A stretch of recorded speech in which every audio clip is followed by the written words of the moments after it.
Welcome to the Jeff Crilley Show. And now, here's Jeff Crilley. When the colonists came over from Great Britain centuries ago, tea was the hot beverage of choice. Well, it's making a comeback, and gourmet tea sales are just growing exponentially each year in this country.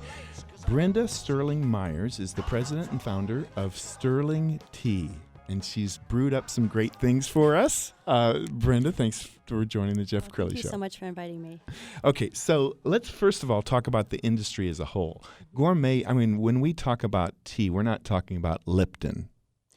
No, well, Lipton is included in the tea world, but no, we're talking about specialty loose leaf tea. Okay, so when did this trend start? I'm not sure exactly when it started. For me, it started in 2005, but actually I had been drinking loose leaf tea for quite a while, years probably in the 90s. But I really saw it in the late 90s, I think with the World Tea Expo, used to be called Take Me to Tea. And that is really where I first started seeing, the benefits of tea and how it was starting to grow, and people were starting to infuse their tea rather than just use a tea bag. When I got into it 2005, my community, Rockwall, Texas, didn't have a clue. They had no idea what I was doing, and so I saw it as a major education opportunity to start a business and educate people on the qualities of loose leaf tea and how to properly steep it. This started in your kitchen. Yes, it did. I started in my kitchen. I was doing a bazaar, and I had put it together. It was just a little local Christmas bazaar, and I had some room on a table, and I thought, you know what, I'll just take my tea and put it on the table and see what happens. There was just six of them, and sure enough, I got there and poured some tea, and no one had any idea what it was, and people were fascinated and interested, and I said, well, maybe this is a business. So, wow. yeah. And it's grown tremendously since then. You employees and a big warehouse, and we have a big warehouse, pretty big, not as big as some of the bigger companies. We're still very boutique, but I do have some employees, and we blend about 4 days a week, and Wow. we are growing. I'm very excited. Just recently, we really started growing. Just really became popular maybe a couple years ago. I'm going to get Sarah in on this conversation because she loves tea. Oh, and we are so Me exciting too. today with your tea tasting. You've actually brought some flavors with you today, and I can just smell the aroma. How appropriate for the season with your caramel apple tea, and I'm going to try some right now. I made enough for both of you to taste each one of them. And first of all, I want to apologize for steeping in styrofoam. Wow. I'm going to lean over here and grab some. Yes. Now, tell us about the caramel. Now, you blended this for the State Fair? It was inspired by the State Fair of Texas. We're in the food and fiber section of the Go delicious. Texan store that they have there. That is a rooibos, which is a red tea. It's a South African herbal. There's no caffeine. There's no sweetener in there. We use a natural caramel apple and some cinnamon in there flavor-wise. I'll put some cinnamon and some apple pieces in there. And so you can enjoy it in the morning, in the evening. It's very high in antioxidants, has a lot of vitamins and minerals. And if you like rooibos, it's like a superfood as far as I'm concerned. Oh, and it just smells, the whole It's- room smells like cinnamon. Absolutely. Now, and I love kind of the decorative way that the tea is arranged when you see it in the store, because they're in a. Why don't you describe it for the audience? It's in a little wooden chest, if you will. Mm-hmm. A lot of my customers who have coffee shops and tea shops, they want to display the tea because it is pretty. It's like looking at potpourri. Well, that's my goal. And they want them to be able to smell it and experience it because it is a different level of tea than, like you said, Lipton.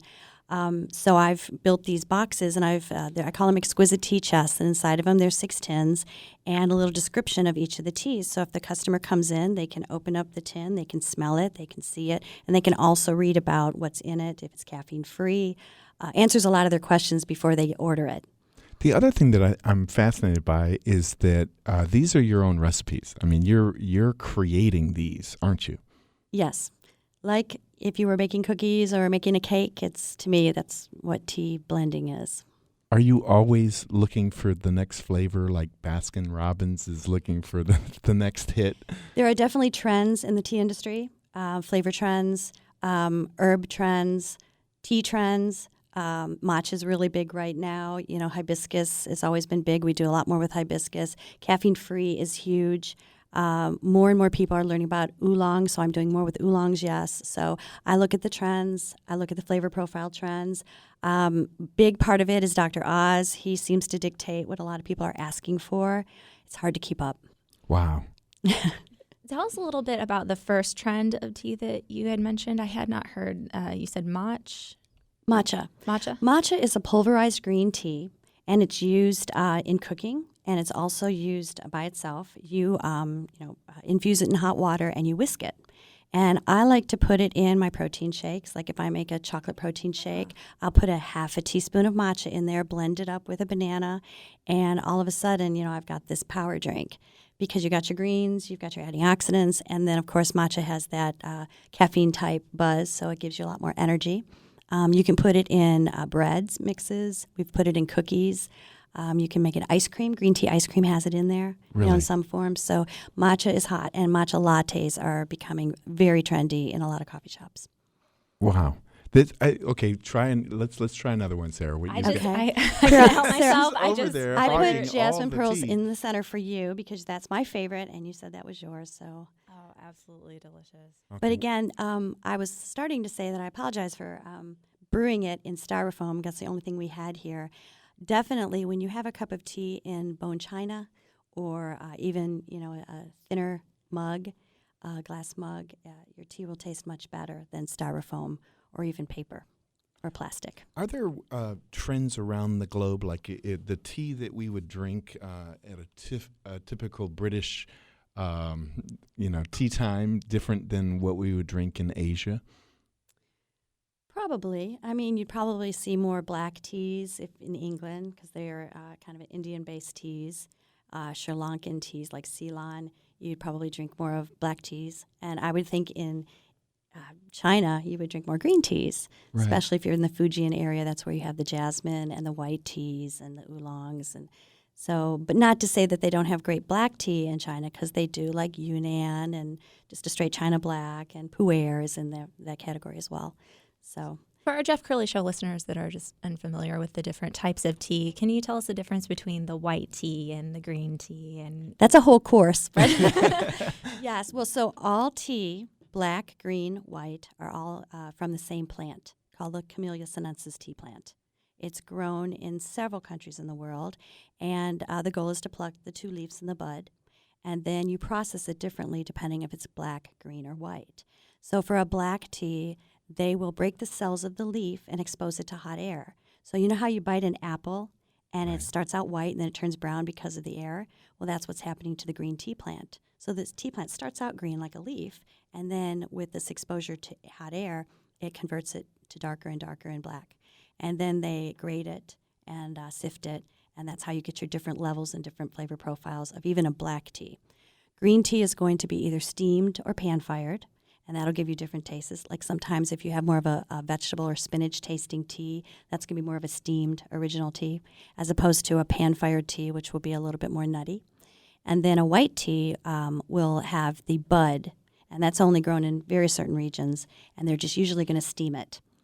They add the bud and the leaf, and the more bud, the more it's considered the champagne of tea and a higher quality and probably more the white expensive. tea is the higher Yes. quality. Mhm. But they're all the same plant. They're just processed different, and where it's grown, like you can't find white tea everywhere. It's mostly the best white teas are going to be like the Fujian area of China. With your store with Sterling Tea, what of those tea offerings do you have? All of them. Oh, you have all of them. We'll get we to know. have we have a lot. I've been blending for 10 years. So, and we've retired some teas, but we've added some, and I take the category like a black tea category, and then I, make different flavor profiles. Most people like fruity, and so I do probably more with fruity teas because now that we're growing, we're doing a lot more iced tea business. So your mango peaches, your black currant, cranberry orange, are more popular. But you're finding more restaurants now that are wanting to bring in green iced teas. So now I'm marrying green and blacks together, and blacks and rooibos together, and I'm doing a lot of fun stuff with the two teas together. That's so exciting. Tell me a little bit about the iced tea, and do you see what is the process of making iced tea compared to regular tea? Well, depends on if you're a restaurant or if you're for home use. Do you know which one you're Either one? Yeah, home. Well, okay, so for home use, I like to tell people to buy a Mr. Coffee tea maker. That's the easiest thing to do. It's 1 tablespoon per quart. It brews up just like coffee, but at a stronger brew rate so that you get, a stronger tea. Because if you do it through your coffee maker, it's going to be too light. It needs to brew. But another really easy way is just to infuse the loose leaf, make it a little stronger than normal, and then stick it in a martini shaker with some ice, and you'll shake it up hot. The ice will dilute it, and then pour it over ice. And you've got a nice foamy shaken iced tea, which I absolutely love. Oh, that sounds... So is there different teas that you recommend with the iced tea compared to the hot tea? I think you can ice anything, but I would say that I don't enjoy like a cinnamon-based tea or a lemon tea iced, but some people do. My favorite is blackcurrant. I love mango peach. I love a good green mint tea, like our Revive green tea. I love that ice. So you can ice any, and I get that question all the time. Can this tea be iced? Yes. Anything you can use ice on, you can ice a tea. You just have to make it a little stronger, and then again, I recommend shaking it. Okay, we're going to go to a commercial break, but when we come back, you're going to educate our palate on what to look for in a great tea. All right. That's coming up next on The Jeff Crilley Show.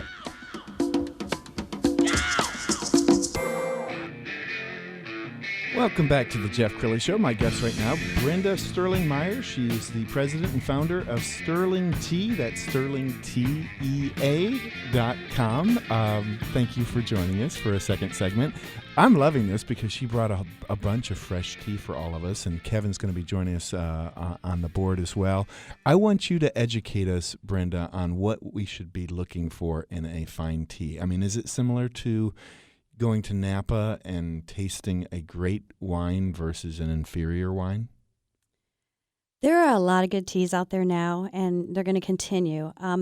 The one thing I would recommend is if you've gone to a fast food store and you had an iced tea and didn't enjoy it, I've had people tell me, I don't like tea, I just like sweet tea. Or I really recommend that you just give tea another try and go beyond, just buying it from a fast food chain and go into a place where their specialty is tea. Because there's so many teas out there and herbal blends that I'm sure there's something for everybody. So I would first say go to a specialty store and learn about tea. I mean, we have our teas in Central Market in the bulk section at the Plano one, and people just come in and they scoop just a little bit of each. I mean, you can get a lot of tea for your money. 2 ounces of tea will serve 25 to 30 cups. So you can buy a little bit of tea and try a lot of things until you find what you like. The other thing is to make sure you steep it correctly and you use the right temperature water. And it's not complicated. Once you pick the tea that you like, just steep it right, and less is more. They do not need to put a bunch of scoops of tea in, because if they have too much tea, it's going to taste bitter. If they steep it too long, it will taste bitter. Okay, so just as if I went to Albernays and I wanted to put ketchup on my steak, the chef would kill me. Is there a right way and a wrong way to do the sugar or the sweet and low or a milk and cream? Be honest with us. Well, I have people apologize to me all the time when they add anything to my tea. They say, I'm sorry, I just need a little bit of sweetener. And I'm like, that's okay, But first, please try it without anything. I serve these teas without anything. My goal is to create a flavor profile where you can still taste the tea. Too much of what's going on here in the U.S. is we're overstimulated with flavor. Mm-hmm. And they forget what's really basically supposed to be in there is supposed to be tea. So when you add sugar and milk and a bunch of other stuff, you're losing what you started with, which is the tea. And if you have a good tea leaf, you should be able to taste it. So I try to create blends where you can actually taste the beginning thing, which is the leaf. So if you're going to add milk, just add a little bit. If you're going to add sugar, try and do something natural. Of course, stay away from sweet and low and all of the fake sugars. That's a no-brainer. But try the tea before you start putting stuff in it. If you steep it properly, just turn the bag over, look at the directions. They're there for a reason. It'll make a difference, a huge difference on the flavor. It's usually user error why the tea doesn't taste How good. about adding a little brandy? Does that? Well, it's funny because I make tea martinis.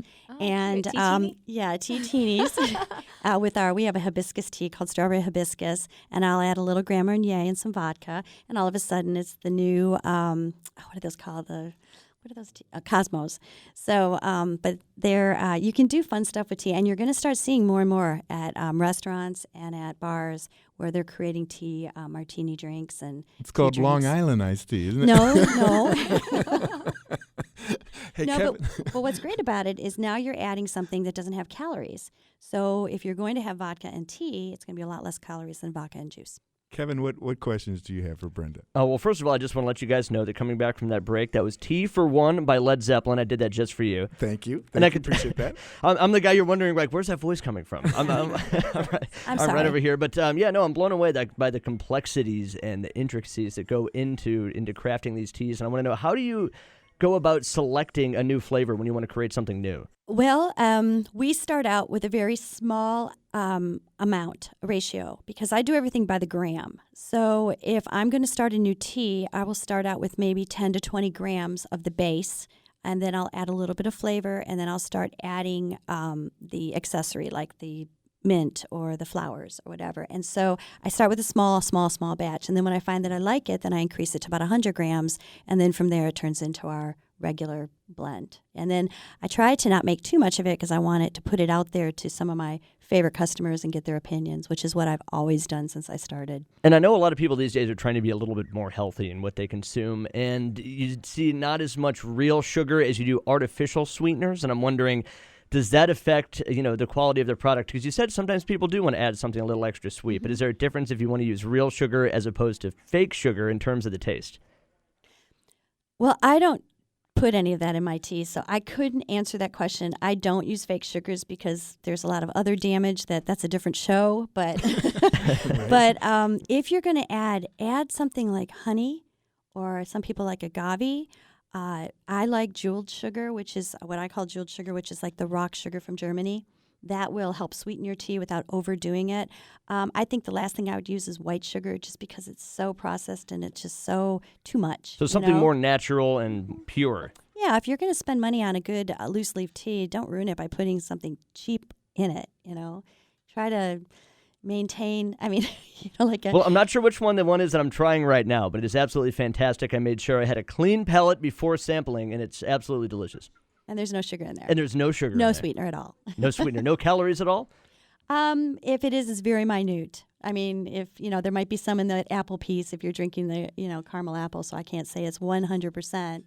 But if the apple piece has a little bit of calorie, you might, have a little bit of that leaching into your tea. I have a question for Brenda. So let's talk about enhancing our holiday experience with the family. And what teas do you recommend with sterlingtea.com to purchase for holiday parties and all the festivities coming up?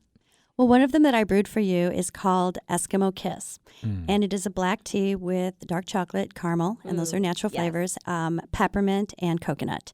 And I love that one. I have Rudolph's Remedy, which is a rooibos-based tea that's kind of cinnamony and orange. And then we have Crimson Cheer, which is an herbal tea with hibiscus and rose hips, and it has raisins in it and cranberries. What else? We have Holiday Spice, which is your orange, kind of cinnamon and cranberry spice tea, which is I've had for a very long time. And then, of course, the caramel apple for the fall is I just love that one. This is your busy season, or you're at least going into it, aren't you? Yes. Mm-hmm. Does this become a great corporate gift, or do you find that people are giving this for Christmas and the holidays? Yes, because where our business has really increased has been in the private label arena, where everybody wants their name on the product that we blend. So we'll do, that's why we do the simple packaging, and then we'll do their logo on it, and they're excited about that. So we're seeing a lot more of that, where it's, we're acting as their private blender and packager. What a wonderful idea. And all of these flavors for the holidays can be found on your website. Yes. Mm-hmm. Give us that to us one more time. sterlingtea.com. That's awesome. I've asked this question before of guests who are creators. We had one of our clients is a vendor at the state fair, and she was in, and she's always experimenting with things that you can deep fry. And I asked her, what was one of your failures? What was one of your attempts that didn't pan out? Have you tried some that, it sounded better on paper than it tasted in the cup? We have one that we're tweaking right now because I was very excited about it, but I think it could be better. Mm-hmm. And that was it's a coconut oolong. We brought it out. It in theory, it should have been more coconut. I don't know what to say. Coconut, right. More coconutty. And so I decided to pull in a different flavor profile to bring out more sweetness. And so we went back to the drawing board on that one because we put it out there. We sampled it to some of our bigger clients, and they're like, well, I really can't taste the coconut. So right. I went back to the drawing board on that one. But it wasn't a huge mistake. We're gonna fix it. But, do most fruits make good teas? I noticed that you have apricot and you have different caramel apple. Do you find that most fruit-based teas taste good? Yes. I'm a jasmine pearl girl, so that's what I drink. So I'm more floral. But I find that more people are purchasing fruit because they're familiar with it. So when they see the word strawberry, oh, I like strawberries. Or if they see apricot, oh, I love apricots. Or, so that's why it's more popular. Right. And we sell more and we brew more with fruits because we're trying to turn people on to tea, and what better way to do it than with dark chocolate, Okay, I've got one for you because bacon is really hot right now. Yeah, I'm not doing that. Very funny. No. Okay, maybe not. I'm not doing that. I was asked by, I think, Essential Market to make a hatch chili tea, and I just said, I just don't know how to do that. Yeah, it's a craft. This is a Do calling. we have time for another question? Yeah, absolutely. So walk through a day of your tea experience. What do you wake up with in the morning? Are you drinking tea throughout the day? I just want to know from the tea expert from herself. Right. Well, I had to cut back a little bit on my caffeine intake because, when you get a little bit older, you got to be sort of careful with that or you'll be up all night. So for me, I have to drink a lot of tea every day. But I do have a ritual. I get up in the morning and I make 2 huge mugs of jasmine pearl teas. My first one is when I first wake up. And then I do some things for myself in the morning, and I have that first cup. And then I re-steep the same 2 teaspoons of jasmine pearls because they're not cheap. And they still taste just as good on the second steep. In fact, this one is my second steep of yours. So I said, well, I'll take the second one. There's a little less caffeine in the second one because most of the caffeine's released in the first one, but the flavor's still there because I'm only steeping it for 2 minutes. So I get through that second one, and by the time I'm done, getting ready for work, I go into work. And if it's a next day from a blending day, we'll have all the teas stacked up on our on a bar. And I will take a spoon and just sort of slurp each one of them. Is there a sell-by date? Does tea ever go bad? If you store it properly, it's a long time before it goes bad. Really? It can be years. Depending on the tea. Black tea will last longer than maybe a green tea or white tea. But it's about proper storage. Airtight and away from light. And I'm an avid coffee drinker, but I'm pretty convinced now to switch over to tea. Is it one of those health benefits that are much richer than coffee? And also, is there a dehydration with tea versus coffee? So I never slam coffee because I have a lot of customers who are coffee roasters, and I love them. So there's a place for both. I think a good cup of coffee is wonderful.